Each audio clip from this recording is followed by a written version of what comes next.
একসময়ের ছোট পর্দার জনপ্রিয় অভিনেত্রী ও মডেল মোজেজা আশরাফ মোনালিসা দীর্ঘদিন ধরেই পর্দার আড়ালে আছেন তিনি। এর মধ্যে বেশিরভাগ সময় কাটিয়েছেন যুক্তরাষ্ট্রে। তবে দীর্ঘদিন পরে দেশে ফিরলেও নিজের ব্যক্তিগত জীবন নিয়ে বারবার প্রশ্নের মুখোমুখি হচ্ছেন তিনি। ঈদুল আজহাকে কেন্দ্র করে একটি গণমাধ্যমের অনুষ্ঠানে হাজির হন মোনালিসা। সেখানে ঈদ ও ক্যারিয়ারের বিভিন্ন বিষয়ে কথা বলেন তিনি।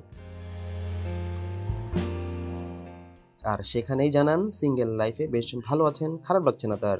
মোনালিসা বলেন, single life is really good. কোনো চিন্তা ঝামেলা নেই, পিছুটান নেই, নিজেকে নিয়ে ব্যস্ত থাকা যায়, খারাপ লাগছে না তার। অনুষ্ঠানে বিয়ে প্রসঙ্গে জানতে চাইলে এই অভিনেত্রী বলেন, দায়িত্বটা আমার নয়, দর্শকদের উপর ছেড়ে দিতে চাই। সবকিছু তারাই নির্ধারণ করুক, এটা ভালো হবে।